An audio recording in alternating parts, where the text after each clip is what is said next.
Buenas noches, distinguidos televidentes de Desafío, Digital 15, Telemicro Internacional. Para mí es un placer estar con todos ustedes en esta noche. Primero, porque voy a estar actuando de emergente, sustituyendo provisionalmente a un amigo, a un hermano, Adriano Sánchez Roa, que ustedes y nosotros sabemos que ha venido sufriendo algunos síntomas, algunos quebrantos, pero que por suerte para nosotros y para nuestros amables amigos televidentes ya está en franca recuperación. Todavía sigue en cuidado intensivo, pero en las próximas horas, en los próximos días, ya estará en sala normal y vamos a estar compartiendo con el distinguido agrónomo, amigo, ex senador de la República, Adriano Sánchez Roa. Más que un honor ponerme el flu en desafío de Adriano, pero vamos a tratar de hacerlo mejor. En el día de hoy hemos planificado un programa muy especial. Y digo especial porque se trata de la salud del dominicano, de la salud del ser humano. Vamos a hablar en el día de hoy con un nefrólogo, Erwin Campos, especialista, pero más que todo un ser humano extraordinario, un ser humano importante con grandes conocimientos, con quien vamos a compartir durante una hora de este tema tan importante en la salud, reitero, de cada ser humano. Buenas noches. Buenas noches, Giovanni. Gracias por tu excelente presentación. Me siento muy honrado. Más que me presentaste como nefrólogo, me presentaste como gran ser humano. Eso es. Mira, yo entiendo que el hecho de salvar vida me han enseñado a mí, un escritor norteamericano, que el mayor logro de un ser humano es salvar vida. Y yo me siento comparón porque a mí me informaron y me notificaron que yo salvé 4 vidas de un acontecimiento que posteriormente puedo decir. Entonces yo me siento comparón después de escuchar ese filósofo norteamericano. Tú has salvado mucha vida. Debes sentirte orgulloso y satisfecho. Eso es algo muy lindo que tiene la carrera. Uno de los proverbios latinos dice primum non nocere en medicina, que es primero no hacer daño. Y el hecho de primero no hacer daño es hacer todo lo contrario, luchar con una enfermedad, luchar contra la muerte. Y sí, dentro de nuestra ADN y nuestra cultura de médico, está el hecho de prolongar la vida, salvarla en muchos casos e intentar vencerle a la enfermedad. Pero principalmente ayudar a otro ser humano a cumplir ciertas expectativas, ¿verdad? Ya sea de salud, de vida o de evitar esa muerte. Entonces realmente es algo que los médicos no siempre seremos millonarios, no somos muy gratificados económicamente, pero sí algo que nos gratifica es el darle salud a otro compañero, a otro ser vivo como colega, ¿verdad? Y como ser humano. Y esa satisfacción siempre la tienen todos los médicos. O sea que es un placer ser médico y servir a la sociedad. Campo, ¿cuál es la situación realmente de esta patología en la República Dominicana? ¿Qué cantidad de personas? Y más que todo, ¿cuáles son los síntomas que cada ser humano que sufre, nosotros decimos vulgarmente, sufre de los riñones? Perfecto. Sufrir de los riñones abarca un sinnúmero de enfermedades. Una vez esas enfermedades siguen avanzando, se le puede llamar enfermedad renal crónica, que es cuando tiene un periodo, número 1, de mayor de 3 meses y se ve afectada la función renal. Recordando inicialmente que la función renal, pues, nos ayuda al mantener la presión estable, nos ayuda al eliminar tóxicos y electrolitos, nos ayuda al mantener el control de los electrolitos como sodio, sal y eso, nos ayuda hacia el control ácido-base, de que nuestra sangre no sea muy ácido, nos ayuda a la producción de orina, obviamente, y al estado volémico del paciente a nivel de cantidad de agua, nos ayuda también a producir, aunque poca gente lo sabe, un poquito de azúcar, gluconeogénesis, azúcar nueva.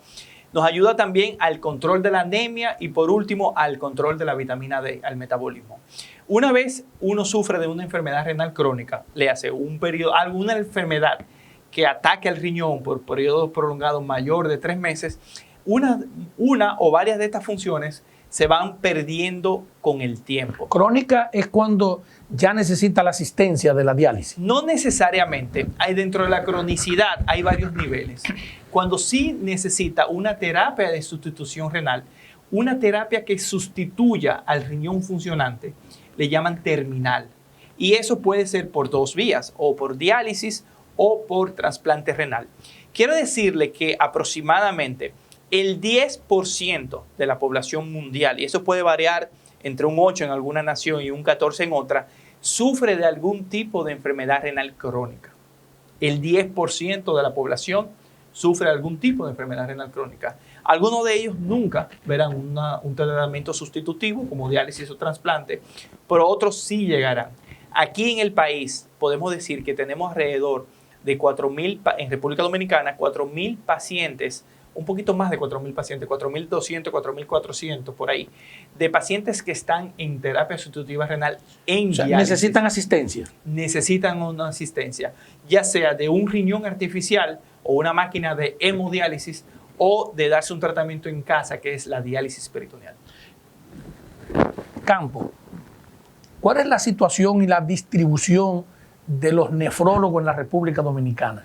Porque he tenido, puedo decir, la experiencia y el contacto con nefrólogos, con la posibilidad de establecer en provincia, y lo digo por mi provincia, San José de Ocoa, que tener la posibilidad de asistir y darle ese tratamiento tan necesario.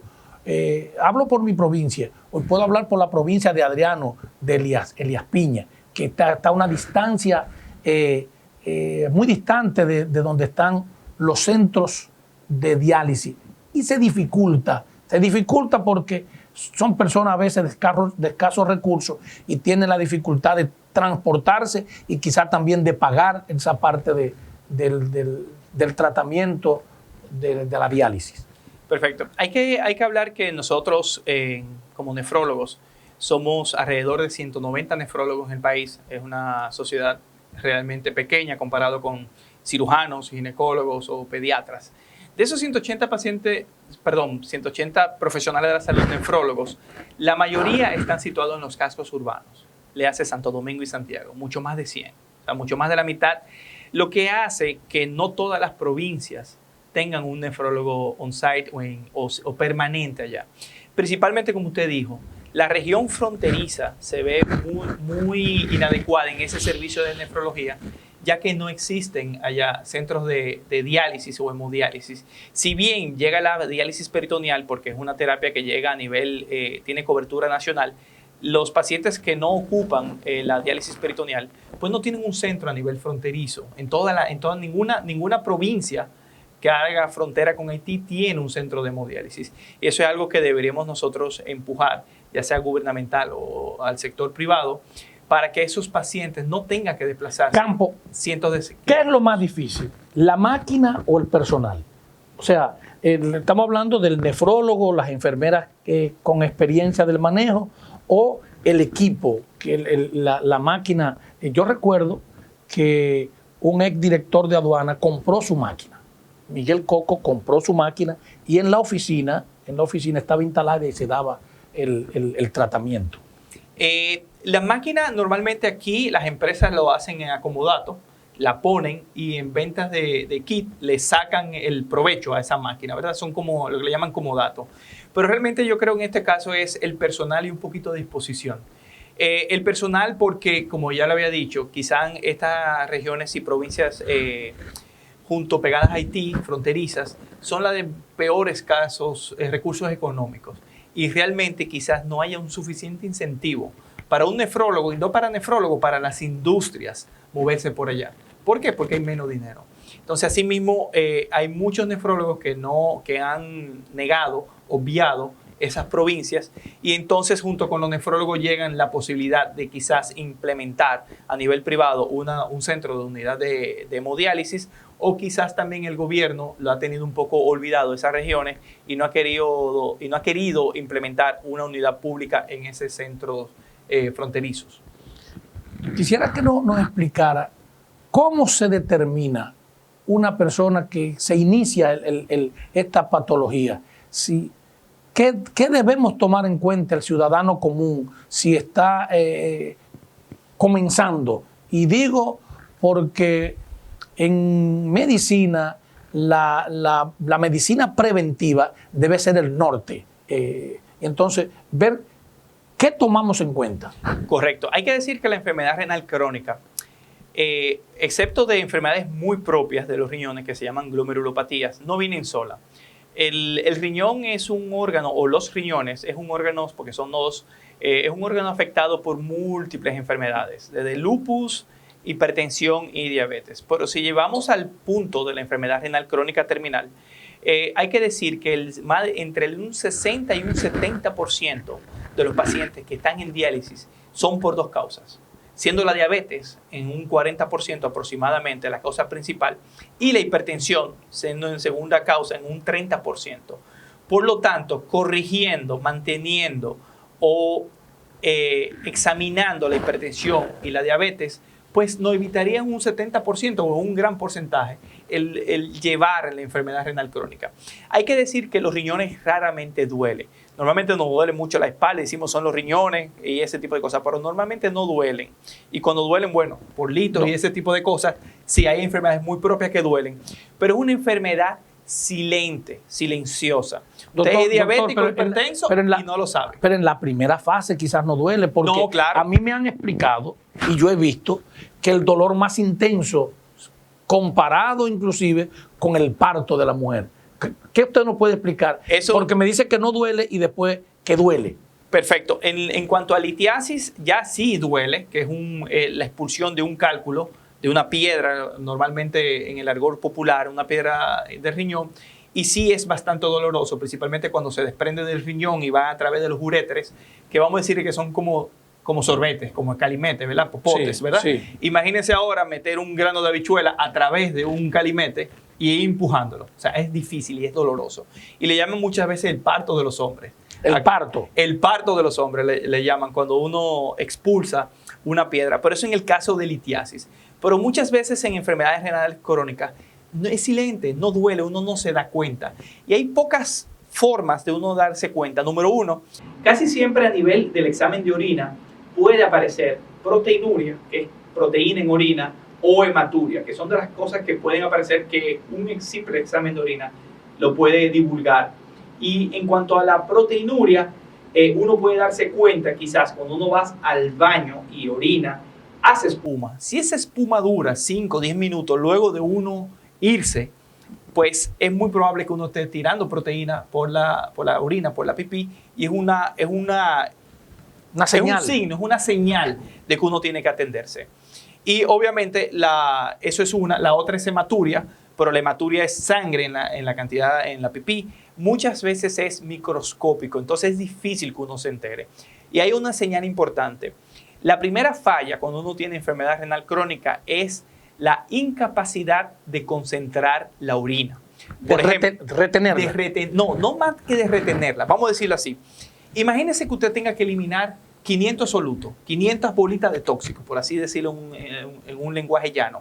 Y usted en 24 horas tiene que eliminar 500. Pues si usted si el riñón durante la noche, como sabe que usted está durmiendo y no quiere que usted se levante, el riñón concentra mucho mayor esos tóxicos y le elimina en una pequeña cantidad de orina. Pero el riñón dañado no puede concentrar. Entonces, en vez de producir 400, 500 cc de orina durante la noche, usted produce o tiene que producir 1000 para eliminar esas sustancias. ¿Qué pasa cuando usted produce mucha orina?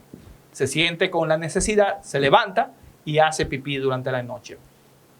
Ojo, no quiero decir que todo el que hace pipí durante la noche tiene una enfermedad renal, pero si usted de repente antes no orinaba y comienza a orinar, siendo femenino o masculino, durante las noches, en periodos de que no puede aguantar y se tiene que levantar al baño por 2 o 3, y no fue que bebió mucha cerveza o bebió mucha agua antes de acostarse, no es que esté tomando un diurético antes de acostarse, Son señales. Pues son señales que uno puede decir, hay algo raro. Pero mi mejor iniciativa para usted, amigo televidente o por internet, como nos está escuchando, es que se haga un examen de orina en su examen anual. Normal. O sea, usted entiende que debe ser una rutina. Debe ser una rutina. Y yo a veces he ido a trabajo y orino en un frasco y me hacen un doping. Y es sumamente importante un doping. Pero debería también hacerse, por ejemplo, los chicos que entran a universidad, los que se gradúan, los que entran a un trabajo en un examen de orina. En esta parte de la universidad, doctor, tiene que ver, es significativo en los jóvenes de 17 a 22 años, puede tener alguna deficiencia. Puede tener glomerulopatías propias de la juventud, por ejemplo, y algunas de ellas, o sea, no son tan comunes como en una edad mucho mayor avanzada. Pero recuérdense que ese es el potencial, o sea, detectar una enfermedad renal en ese momento, pues a un joven hace que crezca la expectativa de vida. Si le encontramos ya a los 80 años, hay muy poca expectativa de vida a esa edad, pero en los jóvenes que tenemos que invertir para evitar esas enfermedades renales que sigan su evolución. Que son muy costosas al Estado dominicano. Exactamente, son muy costosas. Aquí nos olvidamos de la prevención. Hay que recordar que una diálisis puede costar entre 500,000 a 800,000 pesos anuales, ya sea el Estado o ya sea una ARS privada. Pero eso en República Dominicana. A una persona. Por persona, claro. Una diálisis, uno tiene que ir 3 veces a la semana, son 13 veces al mes, por 12 meses, son muchas. Y cada uno puede costar un costo entre 3,000 y 4,500, 5,000 pesos. Eso se suma entre 500,000 a 700,000, 800,000 pesos anuales. Y puede ser prevenible. Y puede ser totalmente prevenible, principalmente, como le dije, hipertensión y diabetes y otras más, pero es totalmente prevenible. Y quizás, si nosotros invirtiéramos 100,000 pesos en cada persona en prevención de esas enfermedades, pues nos ahorraríamos 500 y 600. Pero muchas veces los estados o nosotros mismos no hacemos un cambio de goma, un cambio de aceite cuando toca, sino cuando nos señala en nuestro vehículo la lucecita roja de que anda algo mal. Pero prevenir siempre es mejor y más costo efectivo que el tratamiento final. Doctor, nosotros queremos saber, y para este programa será un desafío, que usted nos señale cómo prevenir, o sea, al ciudadano común que nos está mirando en cualquier provincia del país, pero también internacional, doctor, cuántos ciudadanos dominicanos están en Nueva York, están en Europa y están mirando. ¿Cuáles cosas debemos tomar en cuenta, aún no tener ningún síntoma? O sea, como forma de prevenir, que usted nos dé los pasos. Okay, y será entonces el desafío de la enfermedad. Perfecto. Como desafío hay 8 reglas de oro que las pueden buscar en internet. 8 reglas de oro para la prevención renal. Y uno de ellos es checar la hipertensión, cuidarse de la hipertensión, control glucémico, hacer ejercicio, no coma sal para nada, no le eche sal agregada, ya las comidas tienen suficiente sal. También, obviamente, beber suficiente cantidad de agua. Ahorita probablemente hablemos un poquito más sobre ese tema. No estar tomando analgésicos como ibuprofeno, diclofenac, sin necesidad y sin tenerlo prescrito. Básicamente, y obviamente un examen de orina y un examen general anual, pues es suficiente para nosotros mantener nuestra salud renal. Vamos a un cambio y vamos a volver y hablar sobre la importancia de consumir agua y qué cantidad debe consumir los ciudadanos que normalmente escuchamos. Ver cuál es la metodología y la cantidad que debe consumir cada ciudadano.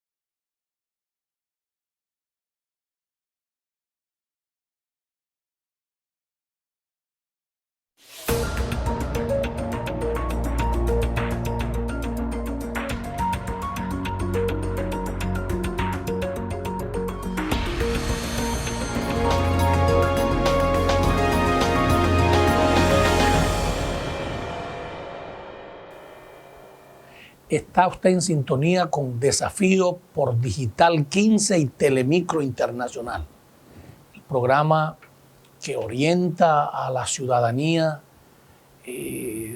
todos los días, reiterándole que hoy estamos en el rol de emergente y como los dominicanos sabemos más de béisbol que todo, estamos hoy sustituyendo provisionalmente porque se incorpora en los próximos días el agrónomo, el amigo Adriano Sánchez Roa, quien está recuperándose satisfactoriamente. Bueno, dejamos una pregunta en el aire, en el programa, en el C anterior, sobre la importancia del agua y qué cantidad debemos consumir los ciudadanos en 10, 12 horas que estamos. Perfecto. Antes de contestarte, bueno, pronta mejoría a don Adriano Sánchez Roa. Sí. Esperemos que pueda conducir este programa. Y que la próxima entrevista, bueno, pues... Que sea con él. Que sea con él. No que usted tenga algo en contra suya, don Giovanni, pero bueno. Pero que sea con él. Pero que sea con él significa que él está mejor. Perfecto, por esa razón. Perfecto. Bueno, de la cantidad de agua que debemos, realmente hay un mito de los 8 vasos de agua. Sí es cierto que 8 vasos de agua pueden simplemente suplir, ¿verdad?, la cantidad de agua. Nosotros tenemos que calcularla clínicamente alrededor de 30 cc por kilogramo de peso. Yo peso cerca de 200 libras, esos son 90 kilos. Y esos 90 kilos, multiplicado por 3, yo tengo que tomar 2.7 litros de agua al día. Eso me va a ayudar a un buen funcionamiento, no solamente de los riñones, sino la piel y corporal. Y aquí nos olvidamos, si bien es cierto que gracias a Dios hay mucha botellita de agua y ese tipo de cosas, está el insumo de agua en botella, es mucho más fácil. Ahora es más fácil beber agua que antes, pero realmente nos olvidamos. Y solamente bebemos agua cuando tenemos sed. Pero la sed ya es una alerta de diciendo, oye, el carro está rojo, o sea, te está dando una alerta amarilla. Cuando tenemos sed es porque no hemos bebido agua. Cuando tenemos sed es que la temperatura está alta ya. En el vehículo. Exactamente. Cuando tenemos sed es porque estamos deshidratados. Tenemos que beber agua aunque sea sin tener sed.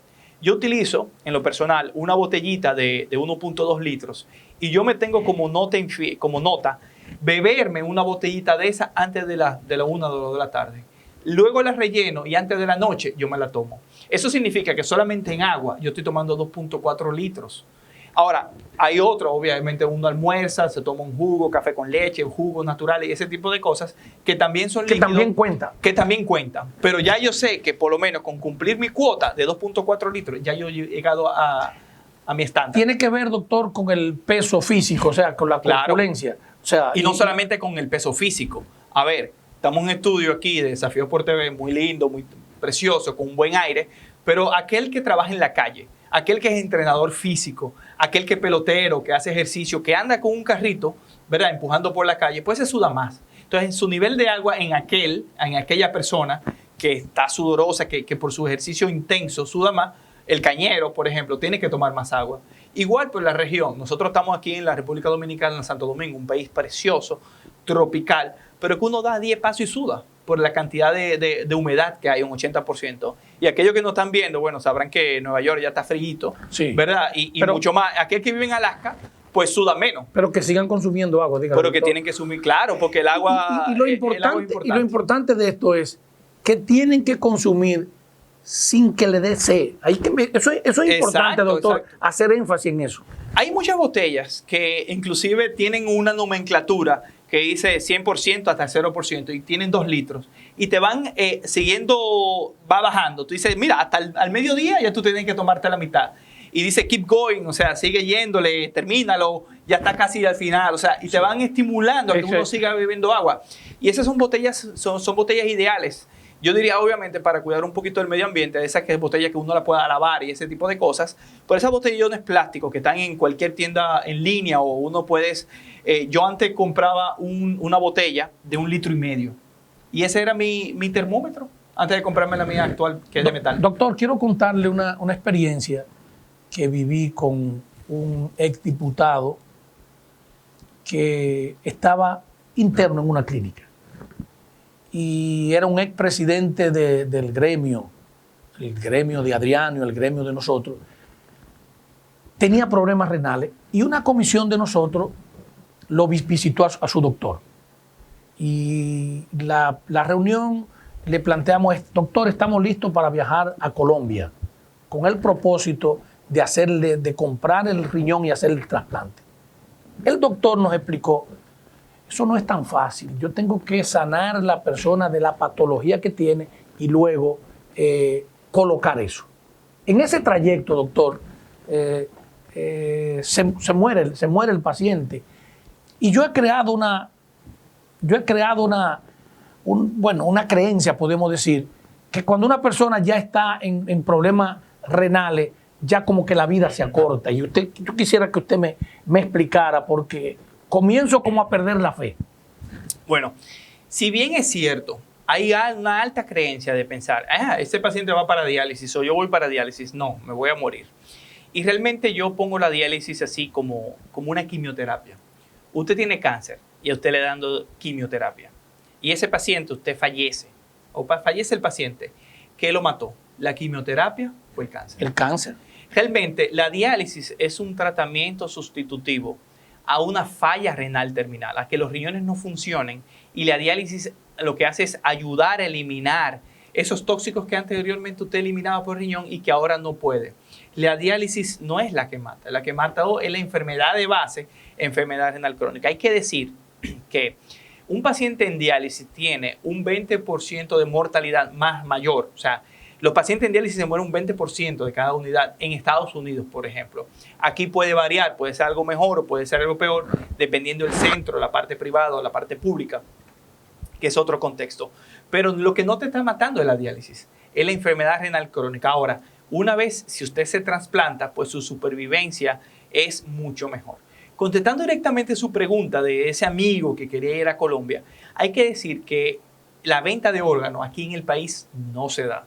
Es sumamente penado, es eliminado. O sea, en República Dominicana y en la mayoría de los países del mundo, o en todos los países del mundo, es penado y no hay un mercado negro para órganos. Nosotros no tenemos un backup Sí tenemos un backup no tenemos per se.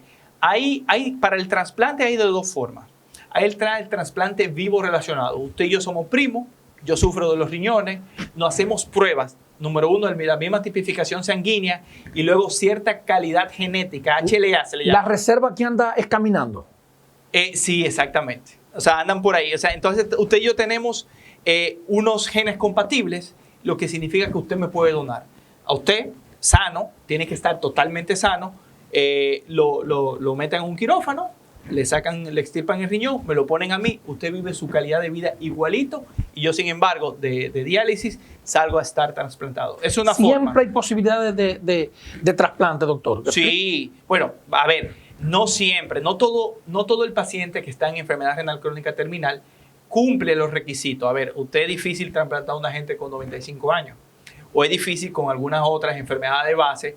O sea, se le hace un estudio, pero sí, más del 60-70% de las personas son y pueden ser compatibles con un trasplante renal.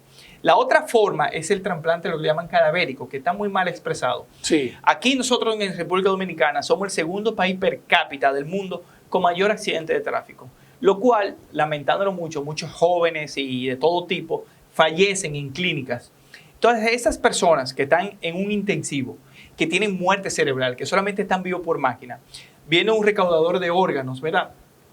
Un monitor, un médico, le dice, vamos a captar tus órganos. Y entonces, si los familiares en ese momento dicen que sí, a ese paciente le quitan los riñones, le quitan la córnea, le pueden quitar diferentes tipos de cosas y le sirve para dar vida a otra persona que sí la necesite. Doctor, la cultura dominicana es un poquito complicada porque existe en la psiqui de los dominicanos, puede haber una oportunidad. E inclusive, les voy a contar algo. Existe el post-muerte que creen que antes de las 24 horas puede revivir. O sea, no sé si en las grandes ciudades, pero en los pueblos hay que darle el tiempo necesario porque puede volver. Claro, pero ya, por ejemplo, el diagnóstico de muerte cerebral es muy certero. Y son ciertas especificaciones, ya sea un Doppler cerebral, carotidio. O sea, hay muchas cosas que se miden. Y realmente si clínicamente un médico le dice que ya falleció, no vamos a decir que somos infalibles, pero 99% de las veces es así. Entonces ya no vale la pena, o sea, tener un cuerpo ahí donde pudiéramos donar esos órganos y darle salud a otros hasta 5 o 6 seres humanos diferentes. ¿Cuáles países tienen niveles de sensibilidad, podríamos decir, y de... España, le comento, que es el país con más trasplante per cápita del mundo. España. España es un ejemplo para seguir en cuanto al trasplante. Y algo que nosotros deberíamos hacer a través de este programa y la sociedad y los nefrólogos, hacer un lobby, un cabildeo, para que aquí el que nazca tenga derecho al trasplante, o sea, sea donador desde que uno nace, excepto que uno lo requiera lo contrario. ¿Por qué? Porque muchas veces nosotros cuando vamos a procurar un órgano, es la familia la primera que dice que no. Realmente el paciente no habla, en ese momento tiene muerte cerebral, Sí. no dice. Pero yo creo que nosotros como actuales, todo aquel que no esté viendo su programa, díganle a su familiar, óyeme, si me pasa algo, yo quiero ser donante. Y ya eso se debería respetar. Usted y yo, a decirle a nuestros familiares, nuestros padres, nuestros hijos, yo quiero, si me pasa algo y estoy en una clínica, donen mis órganos. ¿Existe la forma de notificar que tú puedas escribir eso? Pudiera sí, pero no hay un término legal aquí en el país. O sea, no hay una forma. Usted sí puede dejarlo dejarlo por escrito, pero es simplemente conversarlo esta noche. Y yo digo porque hay religiones que no permiten cosas con su cuerpo. Claro. En ese caso, pues obviamente si usted, no sé, por ejemplo, testigo de Jehová, que no reciben sangre, Sí. son pocas las religiones que no dicen de dar. Sí. Siempre es de recibir, Sí. ¿verdad? Sí. Entonces, pero si usted es una de ese tipo de religión, ya está claro. Y su familiar nunca lo va a permitir.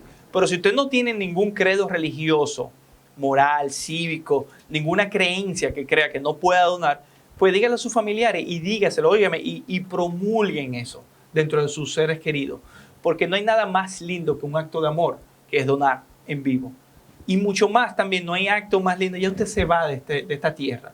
Lo recordaremos y realmente usted no necesita llevarse esos órganos a otra vida. Doctor, porque existe la creencia, y es del amor familiar, que es posible que la gente piense, yo lo voy a donar, pero no es a mi familia.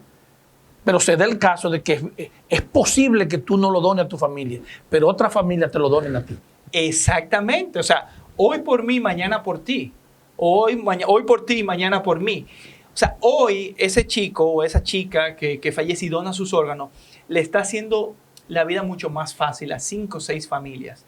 ¿Quién sabe si después uno se ve en esa situación, ¿verdad? Y uno necesita un órgano. Yo quisiera saber que la sociedad de nefrología del país, ¿a qué nivel está de esto? ¿Cuál es el nivel de concienciación? ¿Qué nivel estamos? Si van a iniciar o qué compromiso o hacia dónde van. Nosotros como la Sociedad de Nefrología obviamente estamos muy conscientes de que la terapia sustitutiva renal, el trasplante, es lo mejor. Pero muchas veces por cuestiones económicas y esa falta de donación del pueblo dominicano que estamos haciendo aquí, concientización, es lo que nos evita no tener los suficientes trasplantes y personas se mueran en una lista de espera por falta de un riñón. Aquí hay organismos como el INCOR, que es la mayor autoridad en cuanto a donaciones de órganos, porque no solamente hablamos de riñón, hablamos de córnea, de piel, de páncreas, de corazón. ¿Aquí en el país? Sí. El otro día, hace poco, la semana pasada, en el Hospital Plaza de la Salud, se hizo, creo que el primero trasplante de páncreas a un paciente diabético. Inclusive, se utiliza mucho el riñón páncreas en esos pacientes diabéticos, en el cual puede mejorar su nivel de glucemia, ¿verdad? ¿Se puede producir? Se hace menos diabético o mejora mucho su diabetes, ¿verdad? Y es posible que no sea dependiente de la insulina, que pueda... Claro, es posible. Y es posible ya que el paciente no tenga que estar en diálisis. Es posible, obviamente, y mejora muchísimo su calidad de vida. Se vuelve un paciente productivo, puede trabajar, ese padre de familia, lo que sea, puede conservar su trabajo, puede producir, fiscalizar impuestos. Doctor, o sea, que realmente el trasplante es sumamente importante. Doctor, ustedes saben, los nefrólogos, y no sé, que muchos ciudadanos no tienen acceso a ustedes. Que es más, ni conocen esa parte, ni tienen el alcance para llegar a un consultorio. ¿Qué ustedes proponen como sociedad para que tener alcance? O sea, que un ciudadano de cualquier municipio, de cualquier, tenga facilidad de hacerse su consulta con ustedes. Perfecto. Nosotros, primero, nefrología es el estudio, obviamente, de las enfermedades y la salud renal. Que hay mucha gente que no sabe lo que es un nefrólogo, que se encarga de los riñones. Todo el mundo habla del cardiólogo, del pediatra y del ginecólogo. Eso todo el mundo, y del cirujano. Pero del nefrólogo nadie sabe. Segundo, somos una subespecialidad de la medicina interna, la cual es raro que a nosotros nos llegue directamente por una consulta nefrológica. ¿Ustedes van por referencia? Por referencia casi siempre. Entonces, sí le decimos a la población general, hágase un examen de orina, controles, chequéase su presión y su diabetes, que son de la mayoría de las causas. Con esas tres cosas, nosotros vamos a agrupar más del 90% de las causas que pueden sufrir el riñón. Y el médico, el médico general de familia, medicina interna, que le haya visto esos análisis, pues nos lo va a referir hacia nosotros. Y nosotros somos 200 en el país. Estamos en todas las esquinas, por así decirlo, del país, excepto la región fronteriza que hay menos, pero en todos los hospitales terciarios de Santo Domingo, de San Francisco de Macorís, Santiago. O sea, estamos a 1 hora y media, como muy lejos, de cualquiera de visitar a una cita nefrológica. Y un paciente que tenga algún tipo de enfermedad renal, si se ve por el nefrólogo, pues o se cura o prolonga un desenlace final. Doctor, no me vea como oportunista, pero sigue en mí el deseo de que se instalen en los pueblos estas máquinas y que las provincias lejanas, fronterizas, y hablo también por mi provincia, Ocoa, tengan las facilidades. Reitero de nuevo, ¿qué es lo más difícil? Que se traslade un nefrólogo hacia esas comunidades. ¿Es la parte de la enfermería también un escollo? ¿O es la máquina? Y digo eso para saber de qué forma hay que seguir tratando el tema, porque quizás no me voy a cansar de tocar puertas y de que se establezcan en las provincias. Y hablo y me perdonan los amigos televidentes, hablo por mi pueblo porque, claro, porque lo siento. Y sé cuántas personas tienen que venir a Baní, cuántas tienen que seguir para la capital. ¿Cuál es el mecanismo para establecer eso? O sea, y le digo, que usted me diga lo más difícil es tal cosa. Lo más difícil, primero, es un negocio que funciona muy a gran escala. O sea, mientras mayor paciente, mayor comunidad de pacientes, pues se abaratan los costos. Las máquinas están ahí. Simplemente usted necesita, claro, un local, necesita un tratamiento de agua especializada y las máquinas que muchas veces los suplidores de diálisis siempre el la Estado, ponen. Siempre el Estado. No, y también a nivel privado. Pero a nivel privado ya juega otros factores. Otros factores como el beneficio, vamos a decir, nadie invierte en un negocio que vaya a perder. Sí. Entonces, la rentabilidad del local o del servicio afecta. Entonces, no es lo mismo, por ejemplo, por eso le digo, la zona fronteriza es la más afectada. ¿Por qué? Porque hay menos pacientes, son más pobres, hay menos posibilidades. Entonces, vamos a decir así, si hago este programa, Desafío por TV, y solamente lo ven 2 personas, pues es más complicado conseguir anuncios y ese tipo de cosas a que si lo ven millones de personas y tengo un público vasto para ello. Asimismo, eso se transfiere para todo. Si yo tengo pocos pacientes, pues lamentándolo mucho, va a ser mucho más difícil. Yo creo que lo primero es el personal humano, o sea, el nefrólogo y las enfermeras. Porque las infraestructuras están allí. ¿Tiene el nefrólogo que estar permanentemente o puede ser asistido y temporalmente visitado? El nefrólogo es la cabeza de la unidad. Es el que chequea a los pacientes, el que decide cuándo entra, cuándo sale un paciente y el que sigue el tratamiento de él.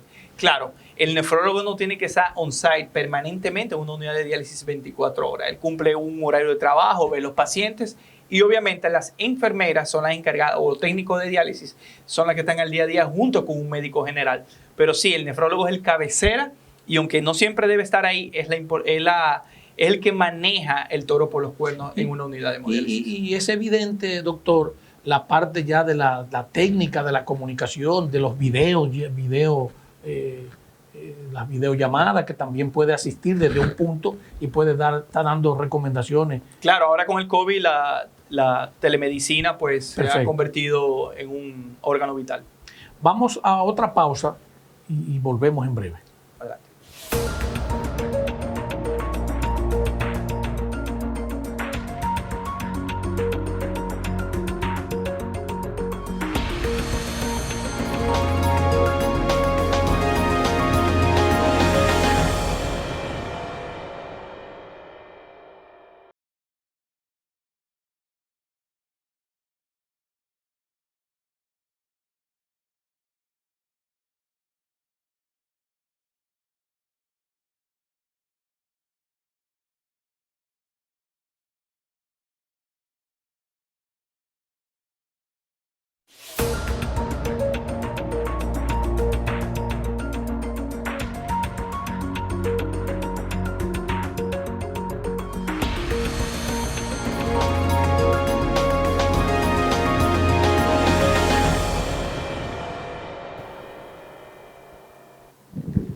Amigos del Desafío, en el día de hoy estamos compartiendo con el doctor Campos, especialista, nefrólogo, y hemos agotado varias situaciones de esta patología en la República Dominicana.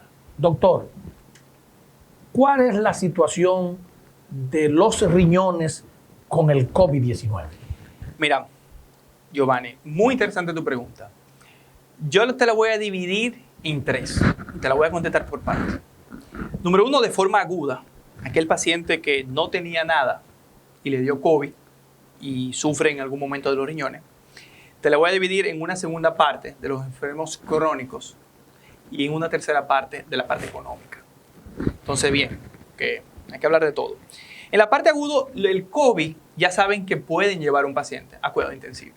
Aquí en este programa, lamentablemente muchos lo saben, esa parte está muy vivida.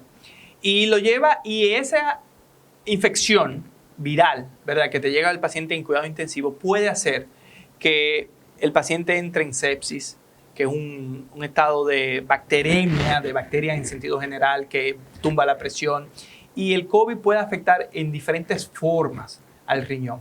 Cuando se afecta al riñón, sube lo que le llaman la creatinina, que es una forma eficiente de cómo medir el estatus de los riñones. Es una alerta. Es una alerta, exactamente. Mientras más arriba se encuentra la creatinina, pues los riñones fallan. Entonces, hay muchos pacientes en COVID que necesitan algún tipo de terapia sustitutiva renal.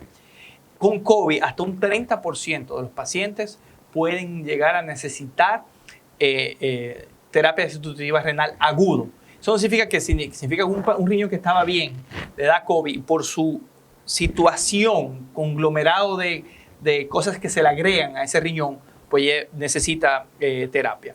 La otra forma es el paciente renal crónico. Los pacientes renales crónicos, por ejemplo, un paciente que llegue intensivo, muy malito, tiene una mortalidad de un 30% en intensivos malitos. Ahora, si tiene algún antecedente renal, en vez de un 30%, sube a un 50%. Significa que el paciente con enfermedad renal crónica tiene más chance de hospitalización y más chance de morirse junto con el COVID. Y lo que pasa es lo siguiente. Hemos estado repitiendo aquí que la diabetes y la hipertensión... Yo quiero que usted me diga de que más chance es como más oportunidad y es menos. O sea, bueno, más... Tienes razón, menos supervivencia. Así es. Vamos a ponerlo bonito, menos supervivencia. Gracias, don Giovanni. Entonces, el hecho de que un paciente, los enfermos renales crónicos sufren ¿de qué? De hipertensión, de diabetes, son añosos, tienen una inmunidad bajita porque siguen siendo crónicos. Todo eso son afectados a que le dé el COVID, que el COVID le dé peor en ese tipo de población. Aparte de eso, los pacientes renales, los que están en hemodiálisis, tienen que ir a un centro de hemodiálisis 3 veces a la semana. Significa que tomar carro público, sí, tomar el metro, sí, o transportarse como sea, estar en una sala de espera, compartir con un ambiente que tuvo otro paciente y que va a tener otro y que viene otro. Exactamente. Entonces, por espacios de 2 horas o 3 horas, me parece. Exactamente, de 4 horas ahí sentado. Y obviamente hay muchas medidas de prevención, mascarillas, medidas PPE, los equipos de protección personal y todo eso, pero eso no significa que el paciente, o sea, no es lo mismo quedarse en casa, el quédate en casa, que ir a una unidad de hemodiálisis. Entonces, en España, por ejemplo, el 5% de la población que está en hemodiálisis se ha infectado. España es un referente nuestro, podía ser. Sí, es un referente de eso. En Estados Unidos, en unas ciertas unidades, hasta el 10% de los pacientes que están en hemodiálisis se han infectado, en un estudio que se hizo con más de 3.000 pacientes, con 3.000 pacientes en hemodiálisis.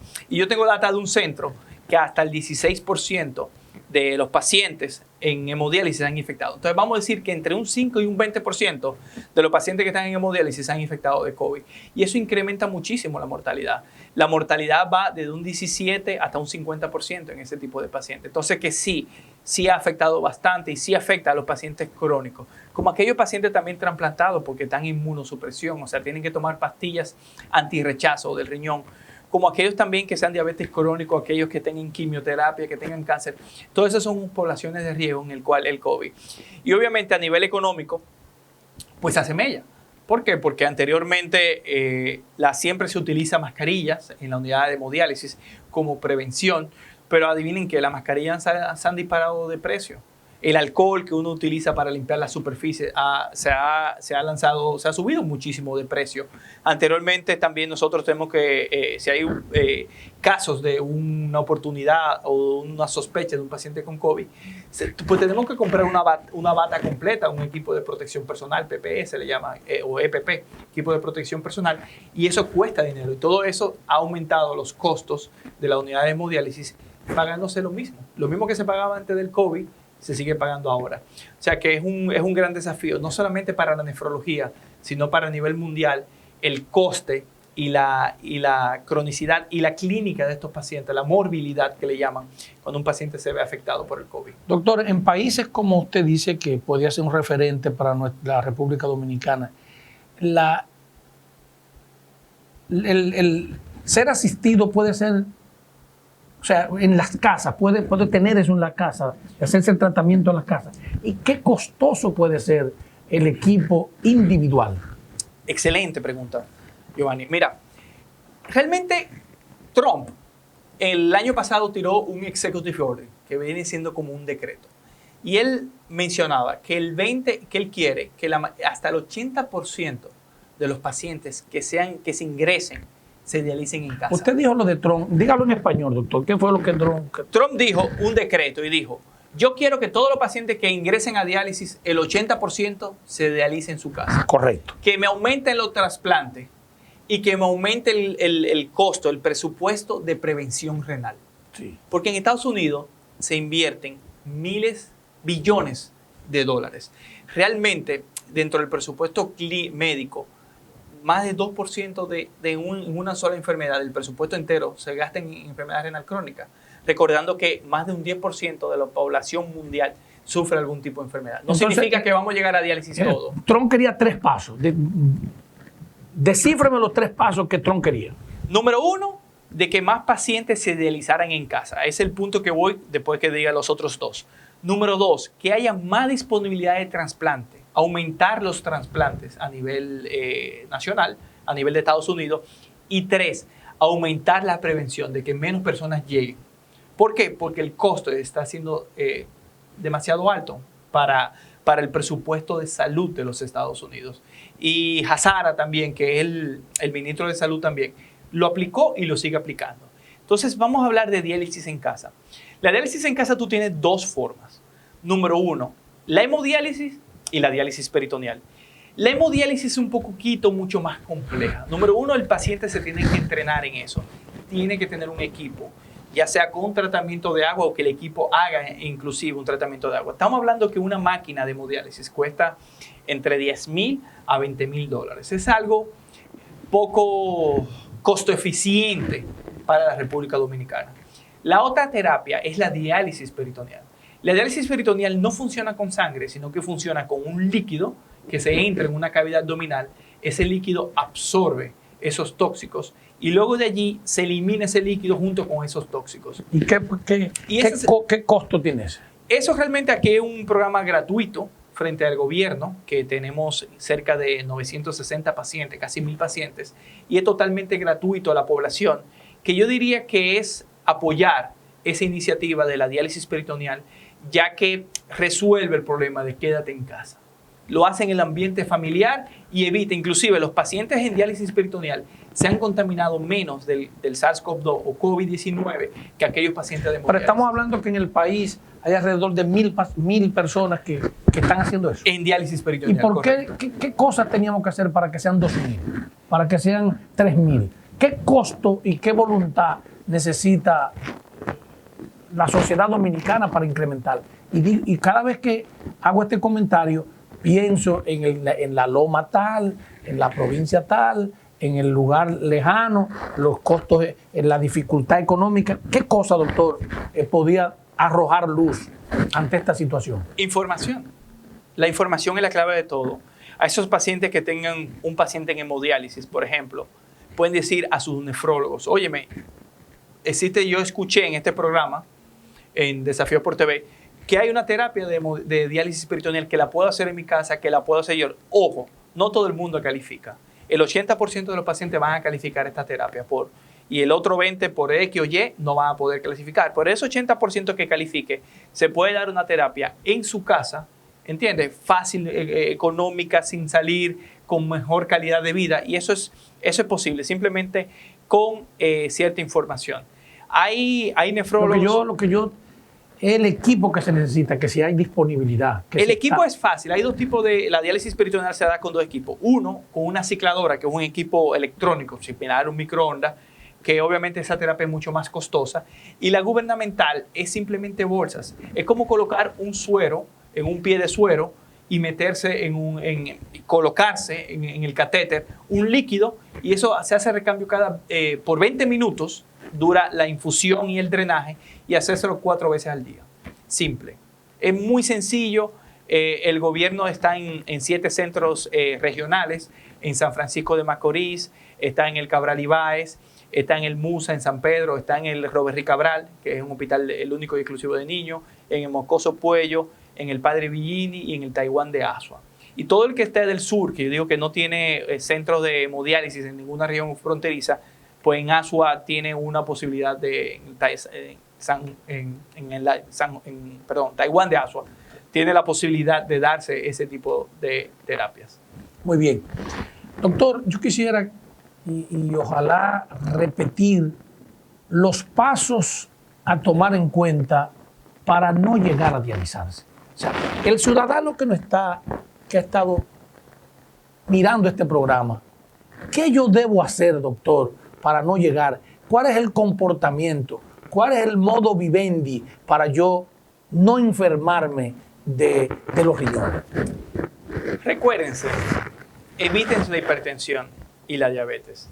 Si la tenemos, pues obviamente cuídense de ella, mantengan la raya, no tómense sus pastillas antihipertensivas, háganse su tratamiento hiperglucémico, ya sea insulina o por vía oral. Hagan ejercicio, eviten la obesidad, el síndrome metabólico. No tomen analgésicos inapropiados o en excesivo. Beban suficientemente agua. Controle su hipertensión, controle su diabetes. Coma frutas y verduras. No le agregue sal a los alimentos. No coma sal. La sal es un veneno. Prácticamente, y obviamente una vez al año, por lo menos, un examen de orina, y dígale a su médico de cabecera, de base, mira, ponme por favor una creatinina, ponme la esfera renal. Cuídense de la esfera renal. No, pero decirle, el examen de orina lo aglutina, eso que usted dice. El hecho de decir, porque usted decirle a la gente, tiene creatinina, eso no se va a recordar. Ahora, el hecho de decirle, hazme el examen de orina, yo creo que es la clave, ¿verdad? Es la clave. El examen de orina junto con... esto se lo va a indicar un médico, porque difícilmente usted va a dedicar a un laboratorio cual que sea, hazme un examen de orina porque lo escuché. Usted va a ir a su médico de base, y en su médico de base usted le dice, chequéame los riñones cómo están. Podría ser que le manden a hacer una sonografía, podría ser que le manden otro tipo de analíticas, dependiendo del caso y dependiendo de las enfermedades de base que sufre el paciente, pero esos son los bases. Urea, creatinina, examen de orina. Bueno, señores, llegando prácticamente a la parte final de Desafío por TV, para mí ha sido más que una honra compartir con el doctor Erwin Campos, un especialista, un doctor con grandes dotes de conocimiento y, ¿por qué no?, de humanidad, porque trabajar por el bienestar, la salud de los dominicanos y las dominicanas le da ese calificativo. Los micrófonos de Desafío son suyos para que dé las recomendaciones finales de este tan importante programa. Bueno, gracias Giovanni por la invitación, gracias a Desafíos por TV por la invitación también, pronta mejoría.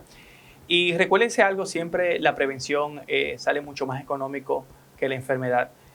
Nosotros como médicos intentamos de evitar y luchar contra las enfermedades, pero la tenemos que agarrar a tiempo. Hágase su examen rutinario anual, chéquense la presión, la diabetes, no me canso de decirlo, y en eso también chéquense la esfera renal, chéquense con su médico de familia. Al gobierno, por favor, vamos a hacer un cabildeo de las donaciones, de incluirla, que seamos donantes naturales, donantes obligados, excepto que uno diga lo contrario, como otros países, por ejemplo Colombia y ese tipo de cosas. hable con su familiar esta noche y le diga, mira, si a mí me pasa algo, yo quiero ser donante. Eso es precioso, lindo y así debe ser. Recuérdense que la salud renal es parte de la salud completa de uno. Los riñones afectan muchísimas cosas y realmente es un reto mantenerlos sanos. Beban mucha agua, no coman sal y cuídense siempre tanto de los riñones como de toda su salud en sentido general. Buenas noches.